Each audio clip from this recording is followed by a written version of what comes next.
سنن الکبری البیہقی میں موجود ہے کہ عبداللہ بن عمر خوارج کے پیچھے نماز بھی پڑھتے تھے، ان کے سلام کا جواب بھی دیتے تھے، اور خشبیہ کے پیچھے بھی۔ خشبیہ کہتے ہیں مختار سقفی کے ماننے والوں کو۔ لہٰذا یہ جو انہوں نے ڈھکوسلا مچایا نا کہ مختار سقفی نے جو ہے وہ دعوی نبوت کیا تھا، وہ تو فارغ ہو گیا۔ اگر اس نے دعوی نبوت کیا ہوتا تو عبداللہ بن عمر اس کے پیچھے نماز پڑھتے۔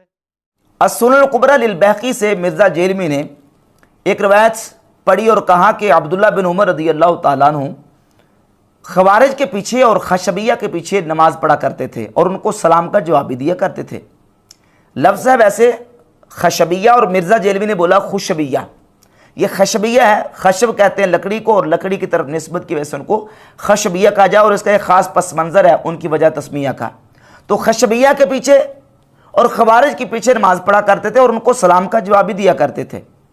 اور یہ روایت مرزا جیلمی نے پیش کر کے کہا کہ دیکھیں میں عبداللہ بن عمر کا حوالہ پیش کر رہا ہوں، ان کا فتویٰ پیش کر رہا ہوں، اور یہ اپنے اماموں کے فتوے پیش کرتے ہیں۔ کہتا ہے یہ اماموں کے، بلکہ کہتا ہے اپنے ماموں کے فتوے پیش کرتے ہیں، اماموں کو ماموں قرار دیتا ہے۔ اس کے بعد کوئی ہمیں لا کے کہے کہ جی وہ فلانے امام نے یہ کہا کہ فلانے کے پیچھے نماز نہیں ہوتی، وہ اپنے مامیاں دے فتوے اپنے کول رکھو۔ ماموں پارٹی سانو نہ کوئی فتویٰ دسو، ہم فتویٰ آپ کو بتا رہے ہیں عبداللہ بن عمر کا۔ اور جو روایت عبداللہ بن عمر رضی اللہ عنہ کے حوالے سے پیش کی، وہ روایت ان اصولوں کے مطابق جو مرزا جیلمی کے ہاں تسلیم شدہ ہے، یہ جعلی روایت ہے، بالکل ضعیف اور جعلی ہے، کیونکہ اس میں جو مرکزی راوی ہیں وہ ہیں یونس بن عبید۔ یونس بن عبید وہ نافع سے بیان کرتے ہیں، اور نافع عبداللہ بن عمر سے، اور یونس بن عبید کا نافع سے حدیث سننا ثابت نہیں ہے۔ اس پر اجلہ محدثین کی تصریحات موجود ہیں۔ حافظ ابن حجر اسقلانی نے تہذیب و تہذیب کی جلد 8 صفحہ 105 اور 106 یہ مسلسل یونس بن عبید کا ترجمہ لکھا ہے، اس میں واضح طور پر ائمہ محدثین کے اقوال کو ذکر کیا ہے کہ یونس بن عبید کا نافع سے حدیث سننا ثابت نہیں ہے۔ یحییٰ بن معین کہتے ہیں ثابت نہیں ہے، امام ابو حاتم کہتے ہیں ثابت نہیں ہے، امام ترمذی کہتے ہیں ثابت نہیں ہے، اور امام بخاری رحمۃ اللہ سے امام ترمذی نے اپنی کتاب علل الکبیر میں امام بخاری کا قول نقل کیا کہ امام بخاری سے میں نے پوچھا یونس بن عبید کے والے سے، تو امام بخاری نے فرمایا کہ یونس بن عبید نے نافع سے حدیث کو نہیں سنا۔ تو یونس بن عبید کا نافع سے حدیث سننا ثابت ہی نہیں ہے۔ یہ تہذیب و تہذیب تھی، اور یہ کتاب ہے امام ابو محمد ابن ابی حاتم کی کتاب المراسیل، اس میں صفحہ نمبر 248 پر یہی تصریحات ائمہ نقل کی ہیں کہ یونس بن عبید کا نافع سے حدیث سننا ثابت نہیں ہے۔ اور اس کے علاوہ حافظ علاء الدین کیکلدی نے اپنی کتاب جامع التحصیل میں امام احمد ابن حنبل رحمۃ اللہ کے حوالے سے ذکر کیا کہ امام احمد بن حنبل فرماتے ہیں کہ یونس بن عبید کا نافع سے حدیث سننا ثابت نہیں ہے۔ تو یہ چیلنج ہے مرزا جیلمی کو،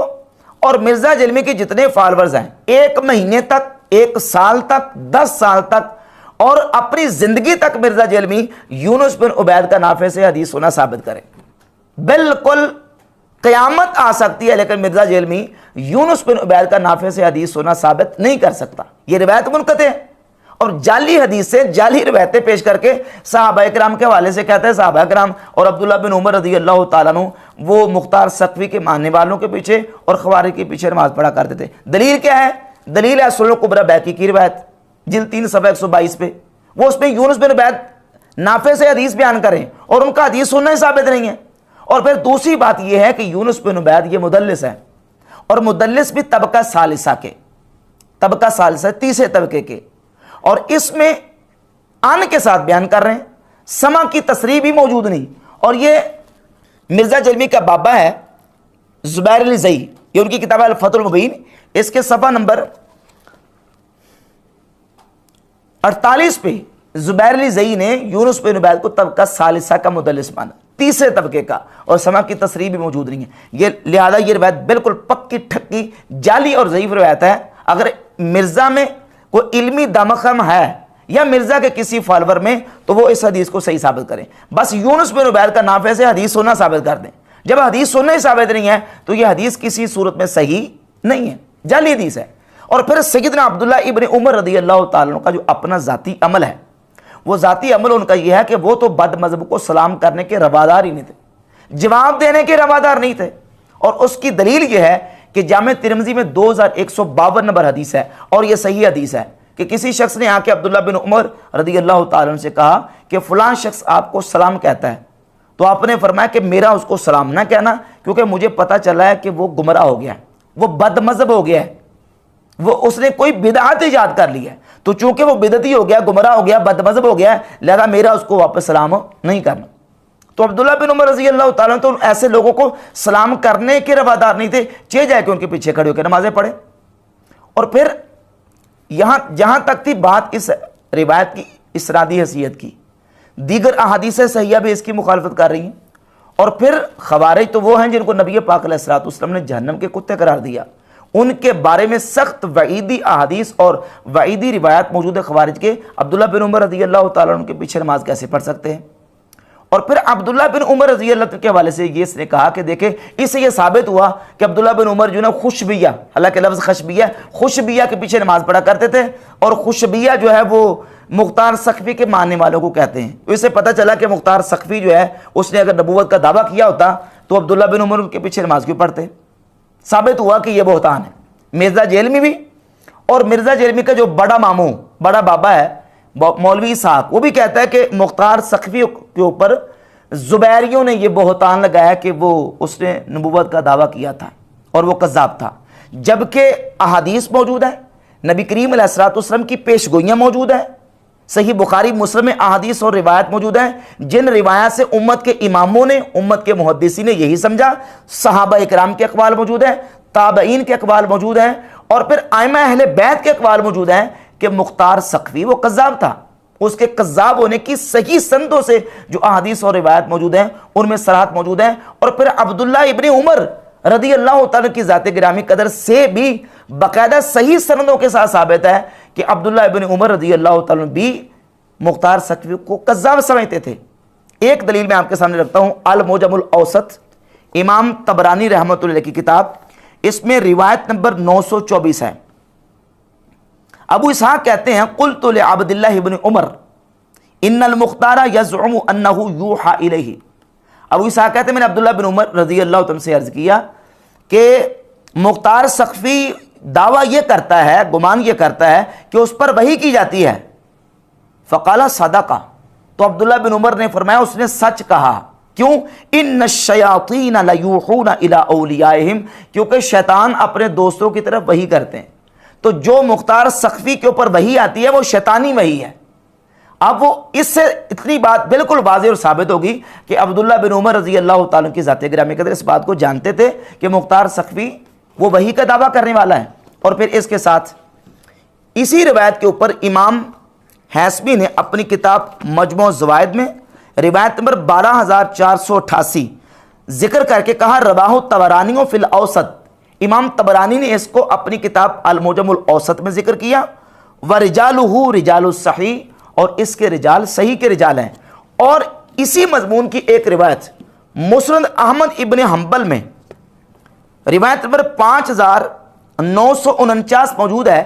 جس کو مرزا جیلمی کے چھوٹے ماموں زبیر الزئی کے استاذ احمد شاکر نے صحیح قرار دیا۔ اور وہ روایت یہ ہے کہ عبداللہ بن عمر رضی اللہ تعالیٰ عنہ سے ایک شخص نے آ کے کہا کہ یحدث عن المختار اندہ رجل من اہل الکوفہ فجعل یحدث عن المختار، کوفہ کا ایک شخص تھا اور مختار کے بارے میں آ کے اس نے حضرت عبداللہ بن عمر کو کہا، تو عبداللہ بن عمر نے کہا ان کان کما تقول،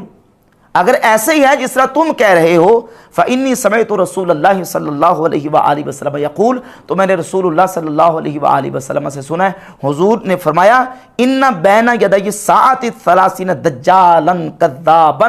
فرمایا کہ قیامت تک 30 دجال کذاب لوگ آئیں گے، میں نے حضور سے سنا ہے۔ اگر ایسے ہی ہے جیسے تم کہہ رہے ہو کہ مختار اس طرح کی باتیں کرتا ہے، تو پھر مختار ان 30 میں سے ایک ہے، کیونکہ میں نے رسول اللہ صلی اللہ علیہ وآلہ وسلم سے سنا ہے کہ حضور فرماتے ہیں قیامت تک 30 دجال کذاب لوگ آئیں گے۔ تو عبداللہ بن عمر رضی اللہ تعالیٰ کا موقع بالکل واضح ہو گیا کہ وہ بھی جب ان کو پتہ چلا کہ مختار اس طرح کے دعوے کر رہا ہے، تو انہوں نے بھی کہا کہ مختار سقفی جو ہے وہ انہی کذابین اور دجالین میں شامل ہے۔ اب رہ گئی بات اس کے اوپر بہتان والی، مرزا جیلمی کا بابا مولوی صاحب کہتا ہے یہ بہتان لگایا گیا اس کے اوپر، جبکہ اہل سنت کا اتفاق اس بات پر، اور اس کے اوپر صحابہ تابعین تبع تابعین کے اقوال اور نبی کریم علیہ الصلوۃ والسلام کی واضح حدیث سے یہ بات موجود ہے۔ مثال کے طور پر صحیح مسلم میں 6496 نمبر حدیث ہے، جس وقت حجاج ابن یوسف سیدہ اسماء بنت ابی بکر صدیق رضی اللہ تعالی عنہ کے پاس آیا، تو اس وقت سیدہ اسماء رضی اللہ تعالی عنہ نے فرمایا کہ میں تمہیں رسول اللہ صلی اللہ علیہ وسلم کی ایک حدیث سناتی ہوں کہ نبی کریم علیہ الصلوۃ والسلام نے فرمایا قبیلہ ثقیف میں ایک کذاب ہوگا اور ایک مبیر ہوگا۔ کذاب کو تو ہم دیکھ چکے ہیں، اور مبیر یعنی ظالم اے حجاج ابن یوسف وہ تم ہو۔ اب وہ قبیلہ ثقیف کے اندر جو کذاب ہم دیکھ چکے ہیں وہ کذاب کون ہے؟ مرزا جیلمی کہتا نام کوئی نہیں ہے، اس میں نام کوئی نہیں ہے۔ بھائی نام ہے، یہ نام میں آپ کو دکھا دیتا ہوں۔ یہ امام بخاری کے استاد ہیں، جن سے امام بخاری نے سب سے پہلی صحیح بخاری کی پہلی حدیث ان سے لیے، عبداللہ بن زبیر الحمیدی۔ امام حمیدی نے اپنی کتاب مسند الحمیدی میں 326 نمبر یہی روایت ذکر کی ہے، صفحہ نمبر 157 پہ، اس میں کہ اما الکذاب فقد رأیناہ یعنی المختار، کہ کذاب کو ہم دیکھ چکے ہیں یعنی مختار ثقفی کا یہاں روایت کے اندر نام موجود ہے کہ مختار جو ہے اس کذاب کو ہم دیکھ چکے ہیں۔ اور پھر اس حدیث کی صحیح مسلم کی تشریح کرتے ہوئے امام ابو زکریا یحییٰ بن شرف النووی رحمۃ اللہ علیہ، جو کہ صحیح مسلم کے شارح ہیں، 676 ہجری میں فوت ہوئے، وہ فرماتے فرعیناہ تانی بہل مختار ابن ابی عبید الثقفی، کہ سیدہ اسماء کی جو مراد ہے کہ ہم اس کو دیکھ چکے ہیں، یعنی وہ ان کی مراد یہ تھی کہ وہ مختار بن ابی عبید الثقفی تھا۔ اور فرماتے ہیں کہ اس کے بہت سارے جھوٹ ہیں، اور ومن اقبحہ ادعا ان جبریل صلی اللہ علیہ وسلم یاتی، اور اس کا کبھی ترین یہ دعویٰ تھا کہ جناب جبریل علیہ السلام اس کے پاس آتے تھے۔ واتفق العلماء علی ان المراد بالکذاب ہن المختار بن ابی عبید، علماء کا اس بات پر اتفاق ہے کہ اس حدیث میں جس کذاب کا ذکر ہے وہ مختار بن ابی عبید الثقفی ہے۔ علماء اہل سنت نے واضح کر دی۔ امام ابن حجر اسقلانی رحمۃ اللہ علیہ نے بھی فتح الباری شرح صحیح بخاری میں واضح لکھا کہ مختار ثقفی نے نبوت کا دعویٰ کیا۔ امام نووی رحمۃ اللہ لکھتے ہیں کہ مختار ثقفی نے نبوت کا دعویٰ کیا۔ اور پھر امام بہقی رحمۃ اللہ علیہ نے تو باقاعدہ دلائل النبوہ کی جلد نمبر 6 صفحہ نمبر 425 پر لکھا وقد شہد جماعت من اکابر التابعین علی المختار ابن ابی عبید، کہ مختار بن ابی عبید کے اوپر تو تابعین کی ایک جماعت نے گواہی دی ہے کہ وہ اس طرح کی باتیں کرتا تھا۔ وَأَخْبَرَ بَعْضُهُمْ بِأَنَّهُ مِنْ جُمْلَةِ الْكَذَّابِينَ الَّذِينَ أَخْبَرَ النَّبِيُّ صلی اللہ علیہ وسلم بِخُرُوجِهِمْ بَعْدَهُ، اور کہا کہ بعض تابعین نے تو باقاعدہ صراحت کے ساتھ لکھا ہے کہ جن کذابین کی نبی کریم صلی اللہ علیہ وآلہ وسلم نے خبر دی ہے یہ ان کذابین میں سے ہے۔ اور ائمہ اہل بیت اسی بات کے قائل ہیں۔ اہل سنت اور اہل تشیع کی کتابوں میں یہ روایت باقاعدہ موجود ہے۔ اہل سنت کی کتاب میں بالکل صحیح سند کے ساتھ الطبقات الکبریٰ میں امام ابن سعد، امام فضل بن دکین جو کہ امام بخاری کے استاد ہیں ان سے، اور وہ عیسیٰ بن دینار المؤذن جو کہ ثقہ ہیں ان سے، اور عیسیٰ بن دینار المؤذن کہتے ہیں سألت ابا جعفر عن المختار، میں نے سیدنا امام محمد باقر سے مختار ثقفی کے بارے میں پوچھا، تو امام محمد باقر نے فرمایا ان علی ابن حسین، امام زین العابدین سید الساجدین، قام علی باب الکعبہ تھے، کعبہ کے دروازے پہ کھڑے ہوئے، فلعن المختار، تو امام زین العابدین نے مختار ثقفی پہ لعنت فرمائی۔ فقال له رجل، تو ایک شخص نے کہا کہ اللہ تعالی ہمیں آپ پر قربان کر دے، تلعنہ وانما ذبح فیکم، آپ اس پہ لعنت کر رہے ہیں حالانکہ وہ آپ کی وجہ سے مارا گیا۔ تو امام سید الساجدین زین العابدین نے فرمایا انہو کانا کذابا یکذب علی اللہ وعلی رسولہ، وہ کذاب تھا جو اللہ اور اس کے رسول پہ جھوٹ باندھتا تھا۔ یہ امام زین العابدین کا موقف الطبقات الکبریٰ کی جلد نمبر 3 صفحہ نمبر 109 پہ، اور اسی کو امام ذہبی نے سیر اعلام نبلاء کی جلد 5 صفحہ 233 پہ، اور یہ شیعہ کی کتاب ہے الکشی کی رجال کشی جلد نمبر 1 صفحہ نمبر 341 پہ یہ روایت موجود ہے کہ امام زین العابدین رضی اللہ تعالیٰ عنہ کے سامنے مختار ثقفی کے وہ لوگ آئے جو کچھ ہدیے لے کے آئے تھے، اور امام زین العابدین کے پاس خط لے کے آئے تھے، تو امام زین العابدین نے فرمایا امیتو عن بابی، میرے دروازے سے دفع ہو جاؤ، فإنی لا اقبل ہدایا الکذابین ولا اقرأ کتبہم، نہ تو میں کذابوں کے ہدیے قبول کرتا ہوں اور نہ ہی ان کے خطوط کو پڑھتا ہوں، یہاں سے دفع ہو جاؤ۔ یہ امام زین العابدین رضی اللہ تعالیٰ عنہ نے بیان فرمایا۔ اب مولوی صاحب فیصل آبادی وہ کہہ رہے ہیں جناب وہ زبیریوں نے بہتان لگایا تھا، زبیریوں نے ان کے اوپر الزام لگایا تھا، یہ امام زین العابدین کا بیان ہے۔ اور اس کے ساتھ مولا علی کے بیٹے امام محمد ابن حنفیہ رضی اللہ تعالیٰ عنہ، ان سے صحیح سند کے ساتھ مسند احمد ابن حنبل میں 1912 نمبر روایت ہے۔ عبدالعزیز بن رفیع کہتے ہیں میں اور شداد بن ماقل عبداللہ ابن عباس کے پاس گئے تو سیدنا عبداللہ بن عباس نے فرمایا ما ترک رسول اللہ صلی اللہ علیہ وسلم الا ما بین ہذین اللوحین، کہ رسول اللہ صلی اللہ علیہ وسلم نے جو قرآن چھوڑا ہے وہ یہی ہے جو دو گتوں میں دو لوحین کے اندر ہے۔ پھر فرماتے ہیں پھر ہم محمد بن علی یعنی امام محمد بن حنفیہ کے پاس گئے تو انہوں نے بھی یہی بات کی وَكَانَ الْمُخْتَارُ يَقُولُ الْوَحْيُ، اور کہا کہ مختار سخفی جو ہے وہ وحی کا دعویٰ کرتا تھا۔ امام محمد ابن حنفیہ رحمہ اللہ سے بھی یہ بات ثابت ہے کہ وہ بھی یہ بات کہتے تھے کہ مختار سخفی نے دعویٰ کیا ہے وحی کا۔ امام زین العابدین بیان کر رہے ہیں، سیدنا عبداللہ ابن عمر رضی اللہ تعالیٰ بیان کر رہے ہیں، خالد بن عرفطہ صحابی بیان کر رہے ہیں، اور اس کے علاوہ اجلہ جلیل القدر تابعین سے، اور امام بخاری رحمۃ اللہ علیہ نے اپنی کتاب التاریخ الصغیر میں اور التاریخ الاوسط میں تاریخ الصغیر کے صفحہ 77 پہ خالد بن سمیر تابعی سے نقل کیا کہ لما قادم الکذاب الکوفہ تھا یعنی المختار، کہ جس وقت کوفہ میں مختار سقفی جو کہ کذاب تھا وہ آیا تو مختار کو سقفی کو کذاب کہا۔ اور اس کے ساتھ ساتھ اور بڑے اجلہ محدثین اور عامہ کے حوالہ جات موجود ہیں۔ یہ امام ابن حبان کی کتاب الثقات ہے۔ امام ابن حبان نے کتاب الثقات میں جب مختار سقفی کا تذکرہ کیا تو اس میں لکھا المختار بن ابی عبید المتنبی بالعراق، مختار بن ابی عبید سقفی جو کہ عراق میں نبوت کا دعویٰ کرنے والا تھا، تو اس کے نبوت کے دعوے کے اوپر تو ہمارے ائمہ متفق ہیں کہ اس نے نبوت کا دعویٰ کیا ہے۔ اور مرزا ثابت کر رہا ہے کہ عبداللہ بن عمر رضی اللہ تعالیٰ عنہ وہ مختار سقفی کے ماننے والوں کے پیچھے نمازیں پڑھا کرتے تھے۔ اور کس سے ثابت کر رہا ہے؟ السنن الکبریٰ للبیہقی کی روایت سے جو کہ جلد 3 صفحہ جو نا وہ 122 پہ ہے، جعلی روایت جس میں یونس بن عبید کا نافع سے حدیث سننا ثابت نہیں ہے، اپنا موقف جعلی حدیثوں سے روایتوں سے ثابت کرتا ہے اور لوگوں سے کہتا ہے جی کہ دیکھیں ان لوگوں نے جو نا وہ ضعیف حدیثوں کو اپنے عقائد کا منبع بنا لیا ہے۔